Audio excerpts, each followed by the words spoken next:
to me. Oh my god. I guess. Hello everybody, welcome back to our channel. So I just made quite a few videos, I guess, without me. So I figured it was probably about time I was in one. So we thought we'd make a video kind of elaborating a little bit on our experience and more so what it is to be like to be the husband when you're experiencing infertility and you're going through treatment. So, We've been quarantined for too long, so we're reflecting on our marriage and how marriage is affected by infertility, by having a baby, everything. So we're going to start from infertility. So initially when everything started, we had both decided that we wanted to have kids. Okay, not initially.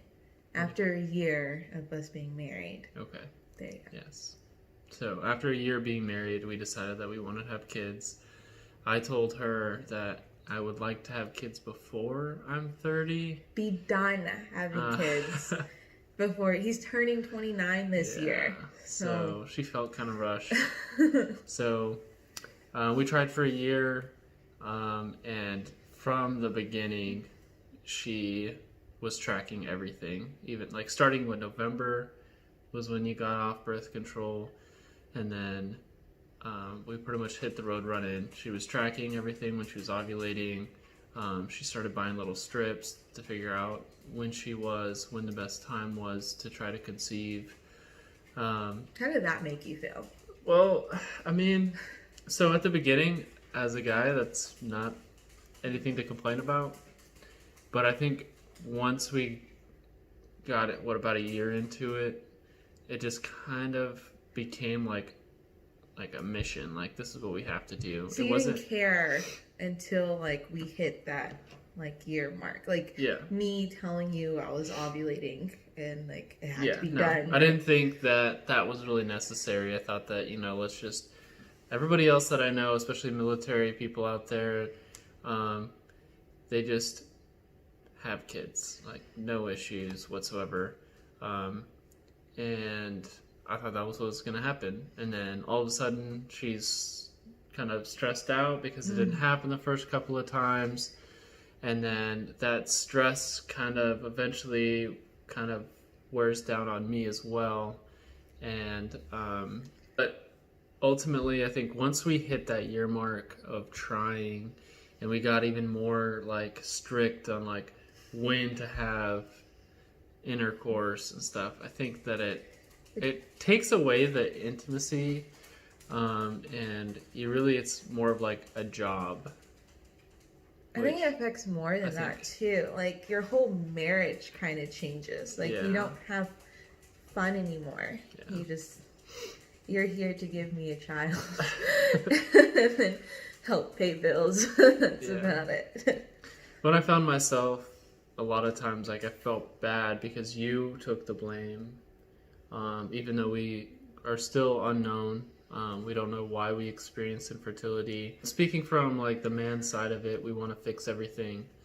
But like I said in a previous video, this isn't one of those things where you can really fix everything you say, or anything that you do isn't going to fix it. You just have to listen and try to comfort. So after like trying on our own, it didn't work. How did you feel with like IUI, IVF, and like me having to get shots and blood work and go to the doctor all the time? So I mean, I felt bad, but I mean, I understood that that's the process that we decided to go. But it sucks that you had to go through that. And I'm glad that I was able to be there for you and help. I think that's another big thing that affected our marriage, where I feel like I had to do everything. Yeah, and that's you true. Just got to sit there and do nothing. Like I had to give you shots. I did do something. Okay, you gave me shots. Yes, I mean, you did. It did seem like you kind of shouldered the burden of infertility. It made me like not, what is the word? Like, not hate you, but it made me resent you because it's not fair. that we don't know if it's me or you, but here I am having to do everything, and now I'm pregnant, and here I am having to experience everything more. Carry the baby for like 9 months. Yeah. And you get to sit there and be like, "Oh, is it there yet?" It's not our fault. That's just how it is for men during this whole process. But I mean, at least like I was able to be there emotionally for you. But I feel like sometimes there's just nothing I could do to make you feel better. I just had to let you be and let you kind of get over it on your own. Do you have tips for other guys when their wives or significant others are going through it? I mean, I wish I could say just stay positive, but that positivity, I maintained it for a long time. Yeah, and it drove her crazy. It didn't help at all. It just kind of pissed her off even more and made her feel even worse about it.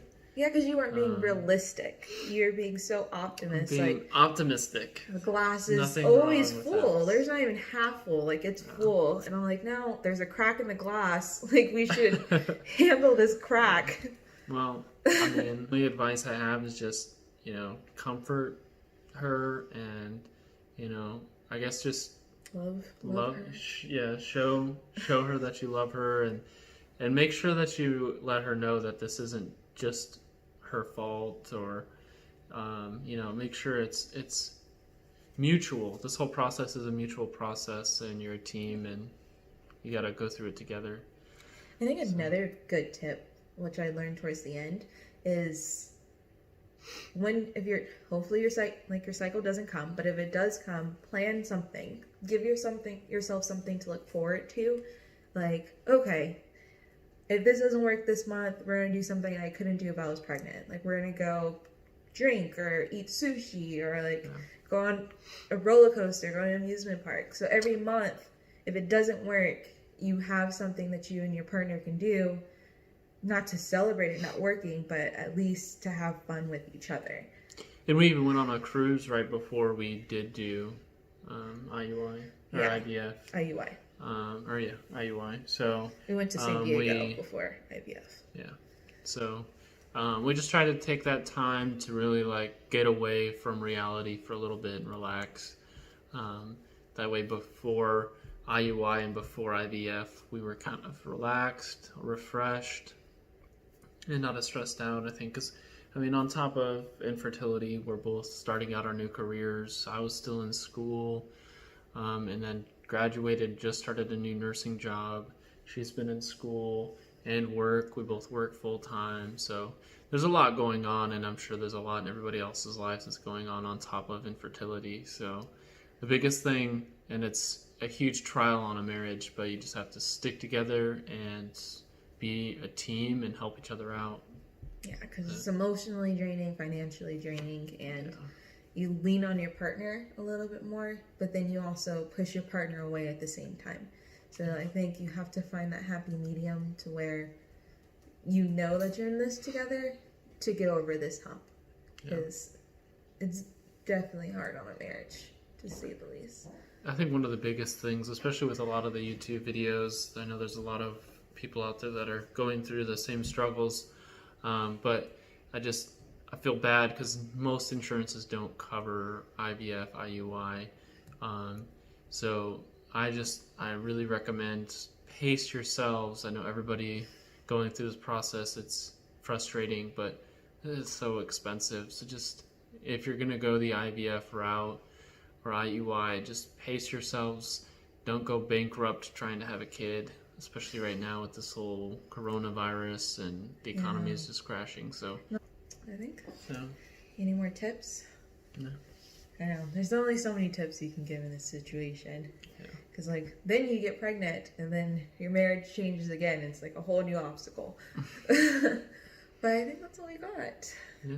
So, I hope this video was helpful. Hope we inspired some people. I know when I was looking, I always wanted to know how he felt, but he could never actually tell me how he felt. Or, when we were going through it, I didn't know what I wanted him to say, but I know I wanted him to say the right thing. So, women logic. Yeah. So I thought this would be helpful for the ones out there. But We'll see you guys in our next video. Hit the little subscribe button and have a good day.